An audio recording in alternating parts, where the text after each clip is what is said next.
Assalamualaikum warahmatullahi wabarakatuh. Alhamdulillahirabbil alamin. Wassalatu wassalamu ala nabiyyina al-mustafa Muhammadin wa ala alihi wa ashabihi ajma'in. Amma ba'd.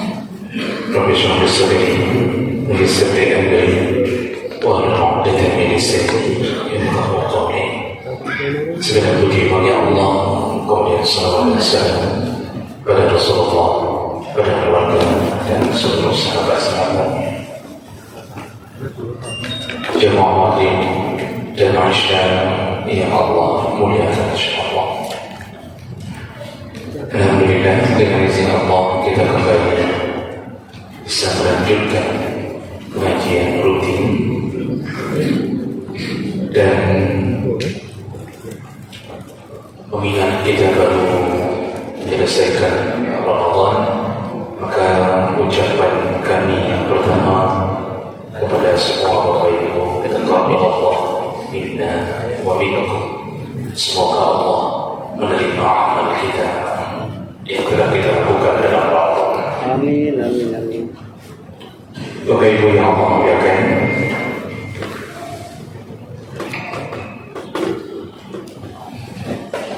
kita masih membahas tentang seputar adab-adab dalam mencari rezeki. Namun sebelum kita masuk ke dalam judul itu, kita telah mengawali pembahasan dengan mengetahui bagaimana hakikat rezeki. Kemudian kita juga sudah bahas dalam banyak pertemuan bentuk-bentuk rezeki. Jangan sampai seseorang mengira bahwa rezeki itu hanya berbentuk uang, gaji. Makanya kita bahas panjang lebar, rezeki itu yang Allah beri bentuknya macam ragam. Di antara yang sudah kita bahas sebagai pengingat ulang, karena kita tersenangi dengan beberapa waktu, yaitu di antaranya Allah beri ilmu, kemudian Allah Subhanahu wa taala memberi ayat, lalu nanti di akhirat Allah persembahkan surga, lalu kemudian mudah memahami Al-Quran, mudah menguasai urusan agama, itu rezeki. Kemudian Allah limpahkan hati yang lembut, lalu dia kalau bicaranya juga bicara yang baik atau lisan yang baik. Lalu kemudian Allah berikan kesyahidan, itu juga rezeki. Allah berikan kesabaran, maka sabar itu pun rezeki dari Allah. Kemudian Allah berikan anak, terutama anak yang saleh, itu juga rezeki dari Allah. Kemudian Allah Subhanahu wa taala memberikan kesehatan, rasa aman, dan istri yang salehah. Itu semua bentuk-bentuk rezeki. Jadi banyak sekali rezeki yang kita tak sadari, sehingga orang kadang-kadang selalu merasa tidak diberi rezeki, padahal dia tidak sadar selama ini dia hidup bersama istri yang salehah. Maka istri salehah itu adalah rezeki untuk kita. Ini kita sudah bahas. Kebetulan kita bahas di waktu asar dalam Ramadan. Jadi bapak-bapak, bersyukurlah kalau Allah beri pasangan hidup yang salehah, karena dengan diberi pasangan hidup yang salehah, maka kita telah menyempurnakan segenap daripada agama kita. Dengan adanya istri salehah, kita lebih teratur hidup, lebih dekat dengan Allah, kemudian lebih aman hati di saat kita tinggalkan rumah dan anak-anak kita. Dan bahkan istri salehah bisa membuat suaminya taubat daripada maksiat-maksiat yang telah dilakukan di masa lalu. Ini rezeki yang paling besar dari Allah.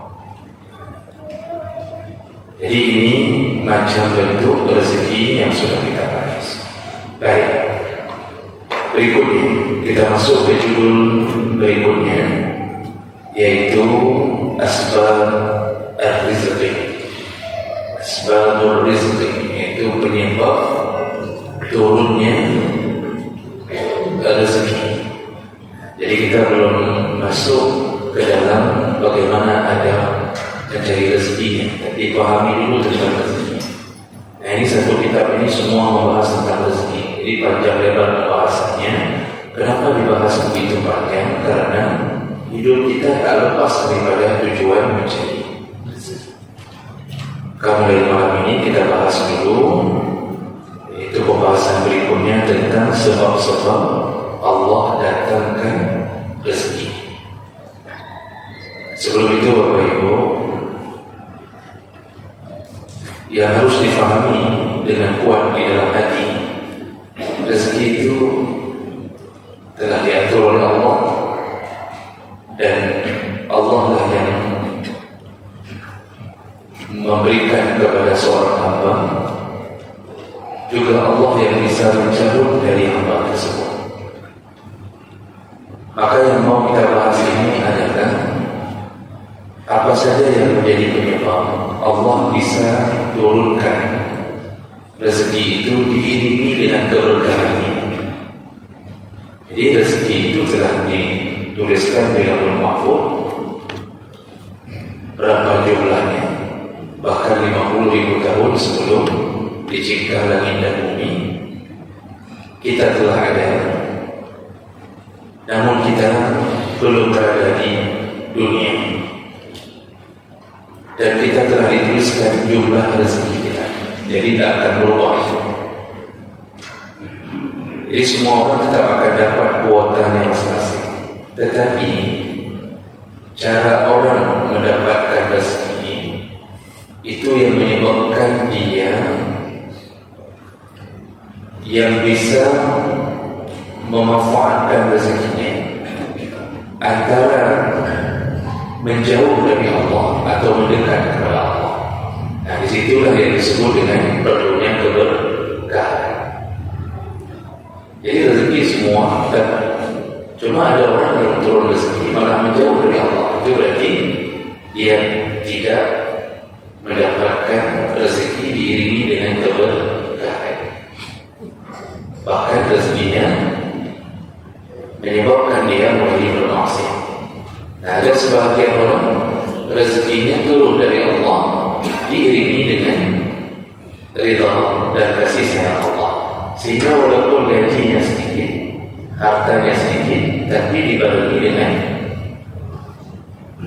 keberkahan sehingga dia tidak merasa hidupnya susah. Nah, inilah yang apa saja yang menjadi penyebab rezeki itu turun diiringi dengan keberkahan. Oleh karena itu, Bapak Ibu yang Allah muliakan, perlu kita tahu dan memancing rezeki dengan cara itu. Yang pertama, al-istighfar wa tawbah. Penyebab rezeki itu turun diiringi dengan keberkahan Allah adalah memperbanyak istighfar dan taubat. Memperbanyak istighfar dan taubat. Jadi sengaja dituliskan dua kalimat, istighfar dan taubat, agar orang-orang yang beristighfar menjadi penyebab taubatnya. Karena ada orang istighfar tetapi tidak taubat-taubat. Maka lihatlah Bapak Ibu yang Allah muliakan, di antara sebagian kaum muslimin istighfar dan lepas-lepas dari mulutnya, tapi maksudnya jalan terus. Istighfar awal terbuka di luar salatnya, istighfar tetapi makan haram berlanjut. Istighfar zina tidak ditahan. Ini berarti bukan istighfar yang diiringi dengan taubat. Jadi yang memancing rezeki itu turun adalah istighfar bersamaan dengan niat bertaubat. Karena tujuan istighfar adalah taubat. Dan ini punya hubung kait yang kuat sekali dengan keberkahan rezeki. Berdasarkan beberapa ayat Allah sendiri yang menjamin orang-orang yang istighfar akan diturunkan rezeki yang berkah. Pertama surah Nuh, Allah Subhanahu wa taala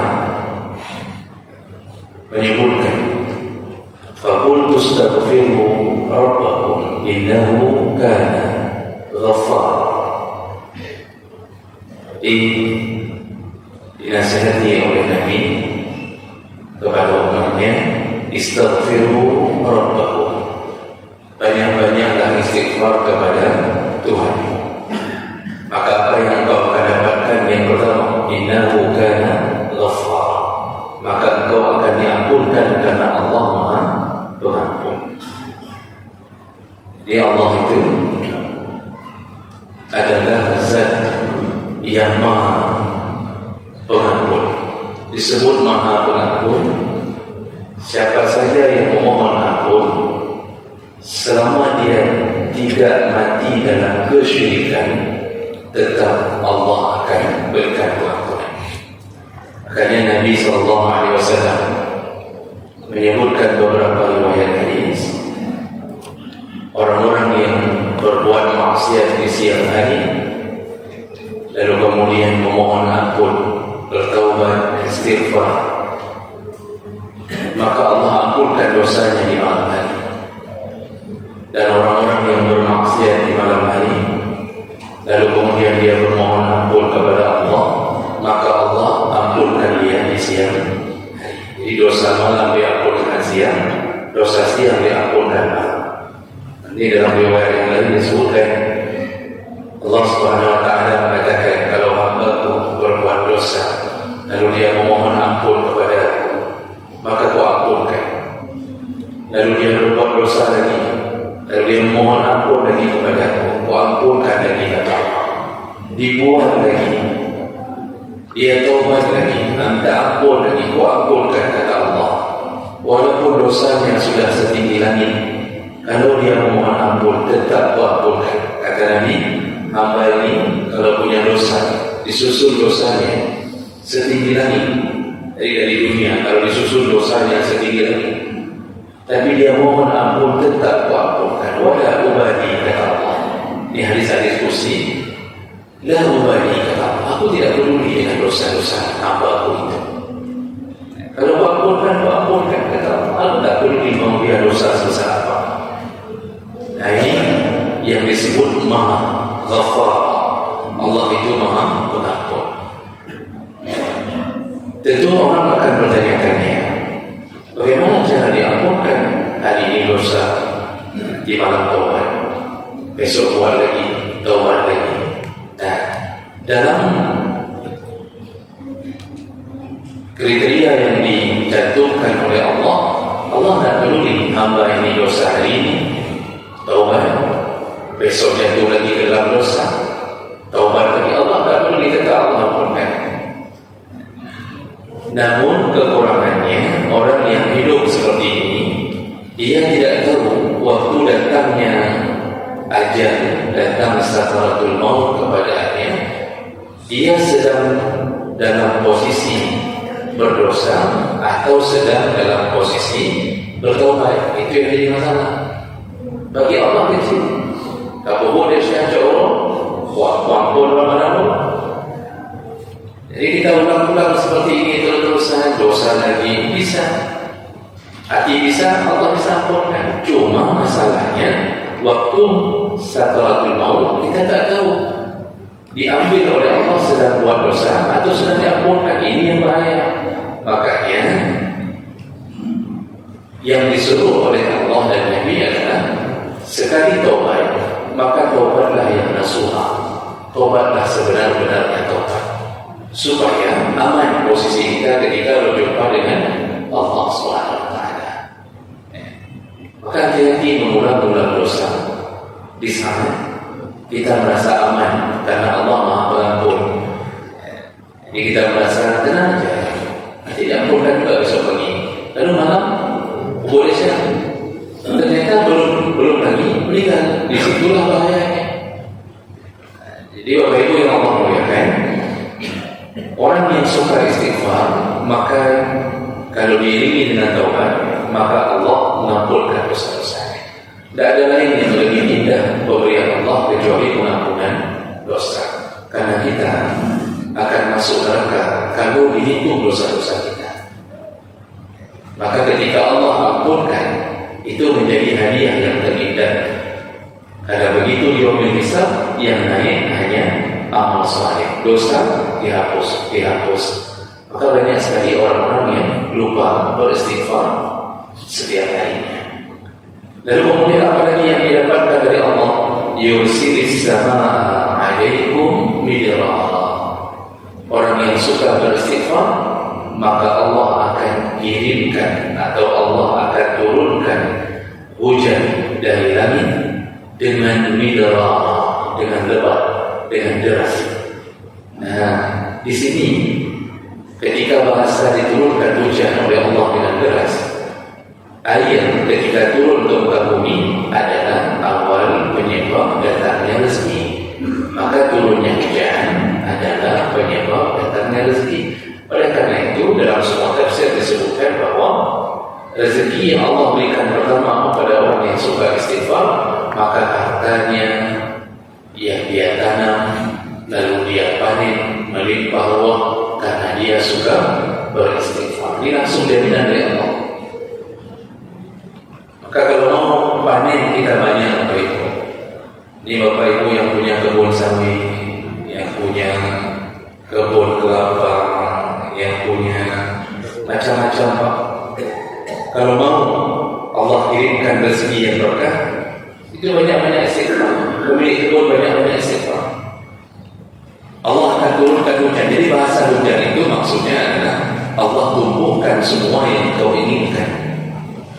Karena air adalah sumber daripada kehidupan. Kita ini saja sudah berapa bulan Allah tahan hujan, hidup kita susah. Banyak orang yang gagal panen, tapi orang-orang tak tahu apa penyebabnya. Kenapa Allah buat seperti itu? Karena sudah jarang sekali mulut-mulut yang memohon ampun kepada Allah SWT. Jadi mulut-mulutnya menyebut apa dunia ini. Jadi kalau sudah berkumpul, yang dibicarakan adalah dunia, yang dibicarakan adalah bisnisnya, dibicarakan politiknya, yang dibicarakan adalah tentang hasil pertandingan antara Indonesia lawan Korea.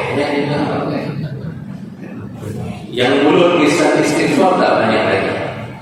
Oleh karena itulah kenapa hari ini orang-orang yang punya hasil panen pun kadang-kadang tidak dibarengi dengan keberkahan. Uang banyak, tapi tak berkah. Setelah panen uang habis sendiri. Itu untuk tunggu panen sampai bertahun-tahun. Sekali panen dalam hitungan 1 bulan habis kan. Ada lagi yang model gara-gara tak suka memohon ampun kepada Allah, diberikan buah, tapi buahnya tidak menjadi penyebab hidup kita. Diberikan durian pun mentah. Diberikan buah ini juga tidak sedap. Karena itu semua adalah bahagian daripada ketentuan Allah. Makanya Allah langsung mengatakan yang suka istighfar, maka Allah turunkan hujan yang deras kepada mereka. Lalu kemudian apa lagi yang Allah beri? Allah sambung wa yumdidukum bi amwali. Allah juga akan memperbanyak harta untukmu. Harta ini binatang ternak kita pelihara, lalu kita suka istighfar, Allah beri anak-anak dari binatang itu. Kita dulu belinya cuma 1 kambing, cuma 1 lembu, tapi karena suka dengan Allah, suka istighfar kepada Allah, dan juga dekat dengan Allah, salat tak lupa.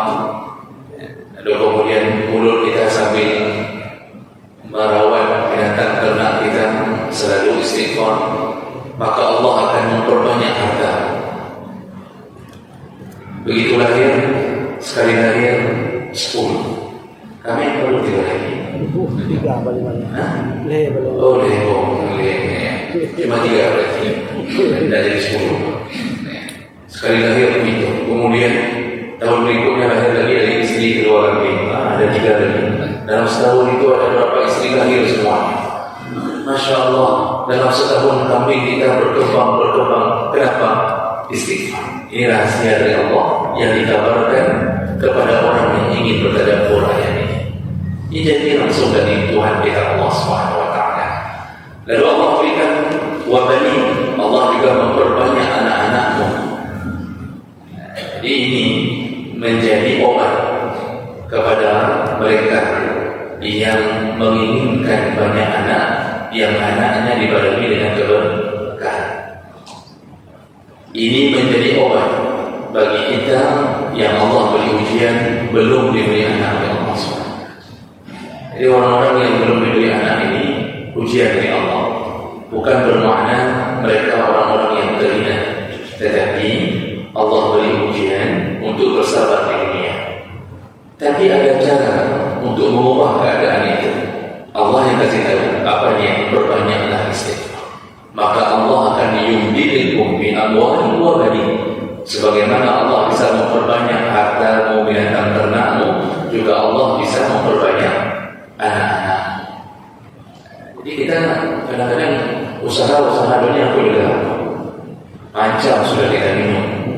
Dibilang minum ini, dibilang minum itu, ada yang disuruh minum kencing sendiri pun kita minum.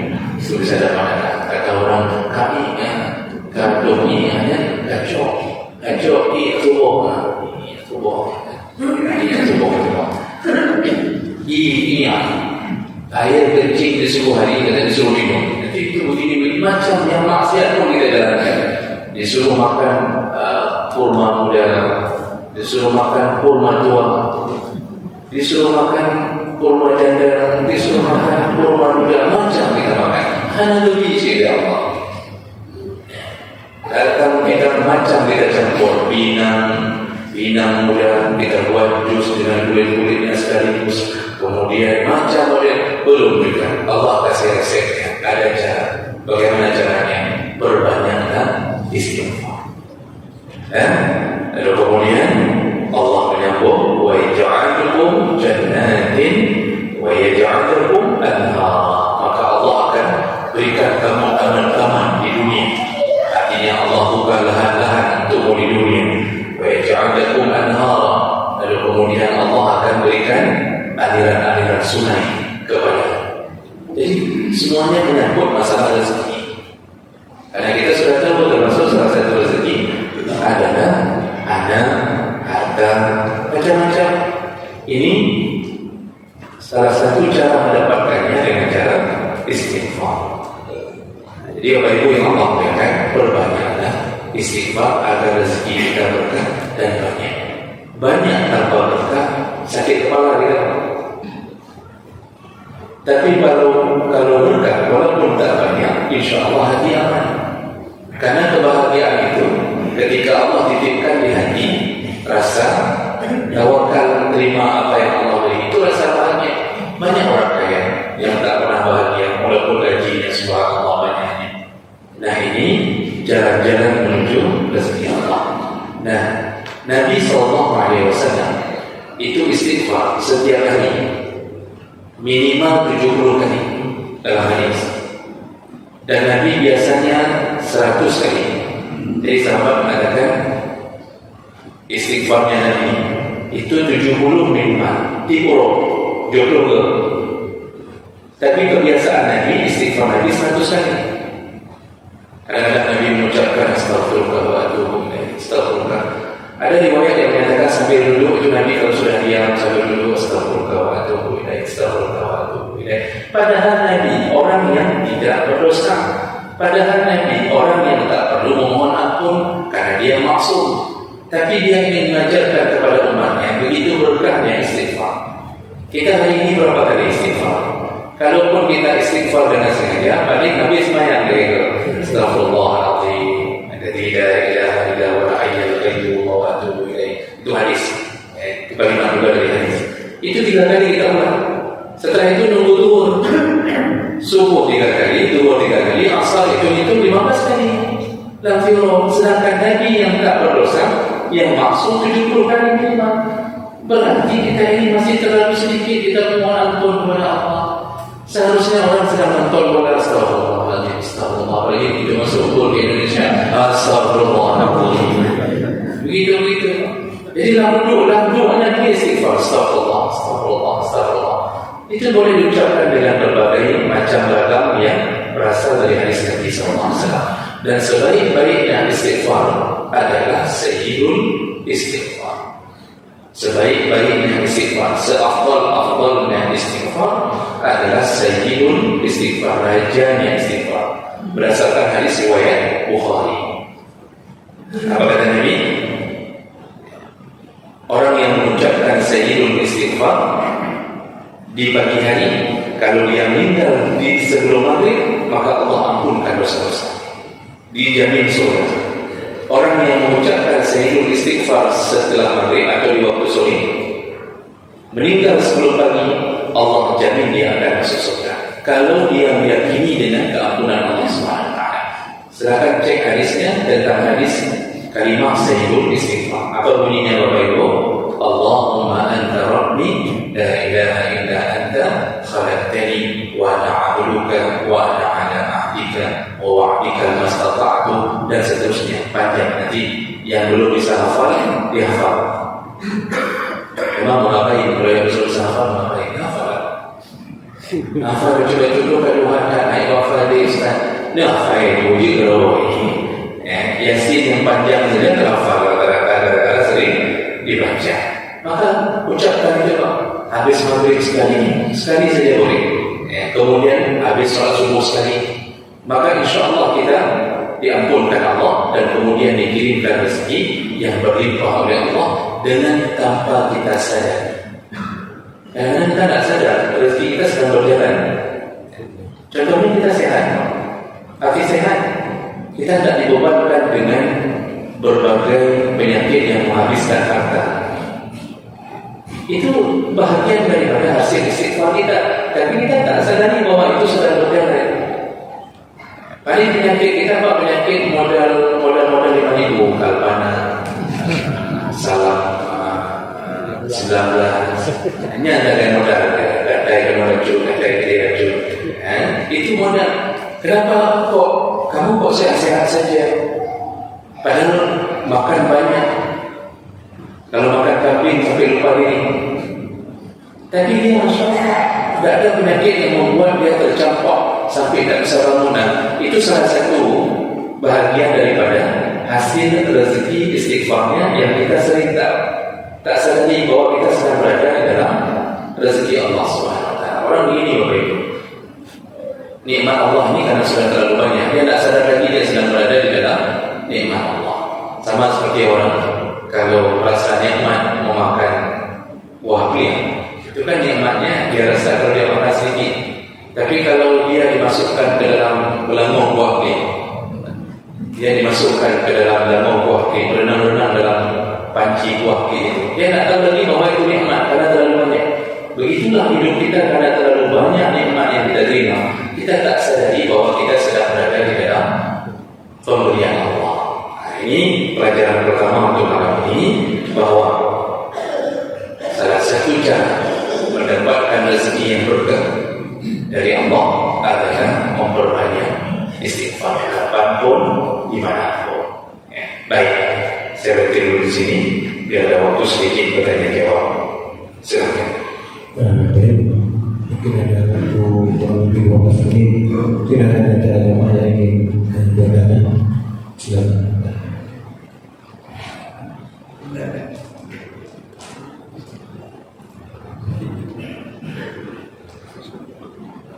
Assalamualaikum warahmatullahi wabarakatuh.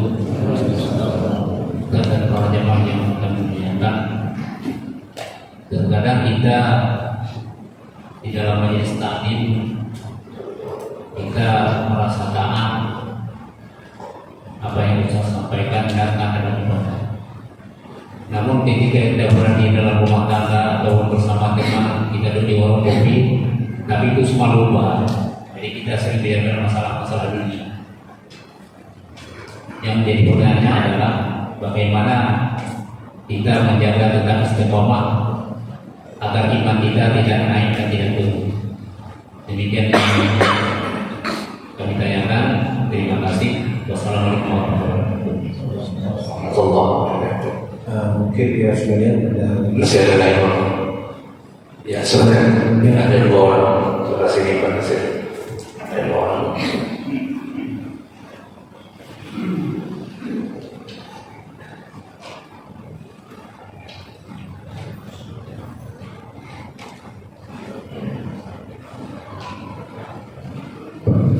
Assalamualaikum warahmatullahi wabarakatuh. Assalamualaikum. Pak Ustaz yang dimuliakan adalah doa asal saudara. Pak Ustaz, mohon maaf kalau pertanyaan saya kurang bertempat itu mohon juga doa keterbatasan saya. Yang pertama menyangkut rezeki. Tentu dalam rezeki itu ada pembagiannya. Salah satunya akikah. Jika buat anak umur sekian hari kita nikah. Setelah anak tersebut balik, bukan kewajiban kita lagi. Bagaimana anak kita sudah balik, kita melaksanakan akikah, seharusnya kita minta izin. Kita tidak minta izin. Sekarang baru tahu dengan ada pengajian disampaikan harus izin. Apakah kita minta izin sekarang untuk diizinkan dan jawab iya atau bagaimana? Itu berbahasa. Yang kedua tentang kurban juga wajib untuk anak-anak yang sudah balik. Kita melaksanakan kurban, anak itu masih kecil. Jadi mohon itu bagaimana masih kecil, ya kecil ini. Sedangkan anak kita yang sudah dewasa, sudah balik, di rumah daerah, kita buat kurban di rumah. Kita tidak minta izin. Apakah boleh? Sudah sekian lama kita laksanakan, kita minta izin sekarang atau bagaimana hukumnya? Terima kasih Bapak. Lebih kurang mohon maaf. Assalamualaikum warahmatullahi wabarakatuh. Waalaikumsalam. Baik, masih 1 orang lagi Bapak. itu maksudnya. Bismillahirrahmanirrahim. Assalamualaikum warahmatullahi wabarakatuh. Ada pertanyaan Ustaz.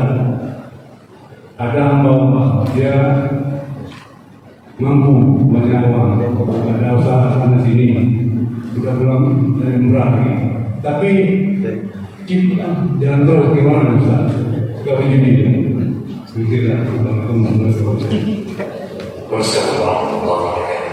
Baik, terima kasih banyak Bapak atas semua pertanyaan.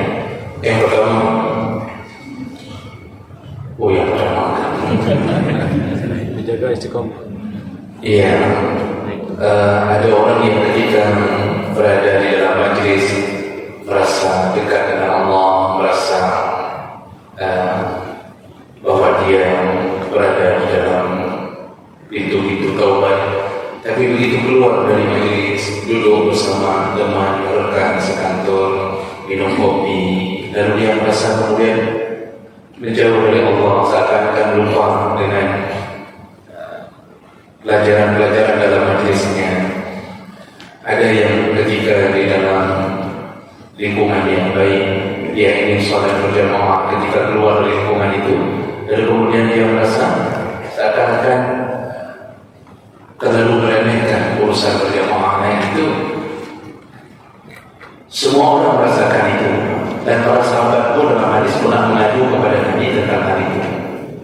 Dalam riwayat disebutkan sahabat pun mengatakan kepada Nabi, ya Rasulullah, ketika kami bersamamu, maka kami merasa seakan-akan surga di hadapan kami.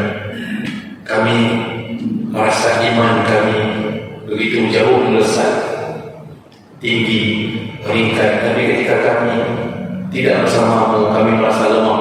Nah itu artinya hal itu terjadi pada semua orang. Maka ini menjadi pelajaran pertama baik. Karena pertanyaannya bagaimana cara menjaga agar kita bisa istiqomah, maka dengan pelajaran yang kita terima tentang perasaan itu, yang harus kita biasakan pertama adalah dimanapun kita berada, tauhid atau akidah itu nomor satu yang perlu kita jaga. Karena Nabi dalam salah satu riwayat hadis, walaupun hadis itu diperselisihkan derajatnya, Nabi pernah ditanya oleh sahabat, ya Rasulullah, kadang-kadang iman itu naik, kadang-kadang iman itu turun.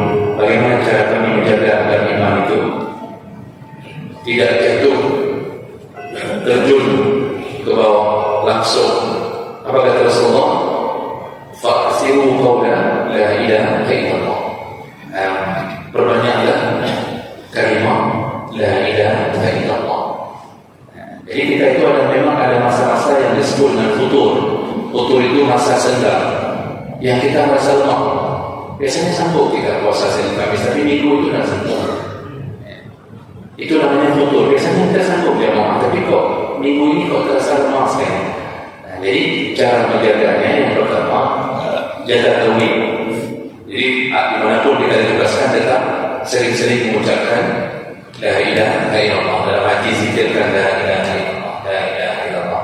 Itu yang pertama. Kemudian yang kedua, agar istiqamah itu muncul, maka tetaplah berusaha mencari teman yang saleh. Dimanapun ditempatkan, bergabunglah dengan orang-orang saleh. Karena berteman dengan orang saleh, selain Allah turunkan keberkahan bersama, kemudian juga teman itu juga menjadi pembeda di hari kiamat. Karena salah satu syafaat adalah dari teman yang saleh. Maka jangan sering-sering berkumpul dengan orang-orang yang tidak taat. Orang yang tidak taat jangan dijadikan teman, tapi dijadikan sebagai objek dakwah. Jadi karena dia bukan tak boleh berkawan dengan orang palis, tapi dengan orang-orang yang palis-palis itu jadikan objek dakwah. Kalau datang nasihati, bukan kita yang terjerumus ke dalam amalannya. Begitu juga kita kerja di kantor di mana-mana, yang menyebabkan kita lemah, berusaha sampai kadang-kadang tidak bisa bangkit karena kita terjebak dengan keadaan gaya hidup dia. Jadi kalau berteman itu orang saleh, teman yang saleh. Tapi kalau sama dengan orang yang tidak saleh, jadikan dia sebagai alat dakwah kita, sebagai jariah kita mendakwakan dia. Nah ini di antara perkara yang paling penting untuk menjaga agar tetap istiqamah. Dan yang terakhir, selama kita mengalami masa futur, masa lemah iman, satu perkara yang jangan lakukan. Lemah boleh, tapi jangan lakukan maksiat. Kita kan lemah, artinya kadang-kadang tak sanggup sholat sunnah, tak sanggup puasa sunnah. Oke, itu sunnah, tak mengapa ditinggalkan. Tetapi jangan lakukan maksiat. Lemah itu wajar. Bapak pikir ustaz tak ada lemahnya? Ikut bapak ada lemah. Dia fikir ustaz nak leku ada lemah. Bapak kadang-kadang lebih lemah ustaz nak leku. Cuma di depan bapak kan jahit-jahit pada gaya pakai kuku, pakai kupiah. Ini kok dia kuku dia. Nah, di saat seperti itu ketika merasa lemah, yang jangan lakukan maksiat. Merasa lemah sedang tak sanggup, jaga yang wajib. Tak sanggup sunnah, tak mengapa. Malah sunnah kalau dirasa menjadi wajib, menjadi beban, malah itu sebuah kesalahan. Kalau kita sudah merasa terbeban dengan yang sunnah, seperti biasanya kita sering puasa Senin Kamis, tiba-tiba hari Senin itu kita tak sanggup, lalu kita bilang sama orang, saya kayak merasa berdosa, tidak puasa hari ini. Salah. Itu berarti telah mengubah syariat. Nah, jadi tak apa-apa itu, yang penting jangan maksiat. Itu yang bisa kita kabarkan sekarang. Pertanyaan yang kedua, kurban. iya, kita ketika mendapat rezeki, salah satu sunnah muakkadnya adalah akikah. Akikah itu kewajiban pada orang tua, bukan pada anak. Walaupun ada pandangan yang mengatakan kalau anak sudah mampu, maka dia boleh mengakikahkan dirinya sendiri. Dan itu disandarkan ke riwayat yang mengatakan Nabi mengakikahkan dirinya sendiri. Tapi Imam Nawawi mengatakan hadis yang menyatakan Nabi mengakikahkan dirinya sendiri itu hadis yang mungkar, tidak benar. Jadi akikah itu kewajiban pada orang tua. Walaupun anak sudah kaya, yang wajib tetap orang tua. Dulu kenapa ada akikah? Mungkin karena tak mampu, mungkin karena gaji belum seperti hari ini, mungkin karena dulu belum ada makan gratis. Jadi kita ke depan akan ada makan gratis. Jadi sudah hemat di gaji. InsyaAllah 2029 sudah terlaksana. Jadi Bapak Ibu yang Allah muliakan, sekarang ketika mampu, apakah tetap berlaku kewajiban akikah mengakikahkan anak yang sudah balik tetap bahagia. Perlu minta izin? Urusan akikah tidak perlu minta izin, Pak. Yang perlu minta izin kurban. Nanti dalam bab pembahasan kurban, di dalam mazhab Syafi'i tidak boleh berkurban atas nama orang lain kecuali dengan seizinnya. Kecuali dengan seizinnya. Sebagaimana juga dalam mazhab Syafi'i itu menyatakan tidak boleh berkurban di atas nama orang yang meninggal. Biasanya ada kurban atas nama almarhum. Padahal dalam mazhab Syafi'i tidak sah kurban di atas nama orang yang sudah meninggal. Coba kita fikir dalam mazhab Syafi'i, tapi boleh dalam mazhab yang lain. Jadi jemaah Allah, akikah itu tetap sunnah dan tidak perlu minta izin. Kalau kita sudah mampu, akikahkan saja. Walaupun anak kita sudah punya uang sedikit, tapi kewajiban itu tetap berlaku pada orang tuanya. Jadi kita yang belum akikahkan waktu kecil, boleh akikah, boleh tinggalkan. Mungkin orang tua kita dulu memang tidak mau. Itu kira-kira apa? Tapi tetap rezeki itu digunakan. Yang terakhir, ada orang yang ibadahnya bagus, orang sudah, tapi tetap main judi online. Ini Pak, ini mental munafik. Ini disebut dengan kaum munafik. An-nifaq, punya nifaq, kemunafikan di dalam hatinya. Jadi kalau begitu apa yang saya ambil kesimpulan dengan orang begini, ibadahnya tidak beres, umrahnya hanya untuk menaikkan pujian orang, salatnya hanya untuk mendapatkan simpati dari orang. Itu yang menyebabkan maksiat tidak hilang dengan ibadah. Jadi kemunafikan terjadi. Hati-hati kalau kita merasa dekat dengan Allah tapi maksiat terus berjalan, itu biasanya tetap akan menyebabkan kemarahan Allah Subhanahu wa taala. Baik, kira-kira begitu. Insyaallah kita sambung di pertemuan yang akan datang. Subhanallah wa bihamdihi, asyhadu an la ilaha illa anta, astaghfiruka wa atubu ilaik. Wassalamualaikum warahmatullahi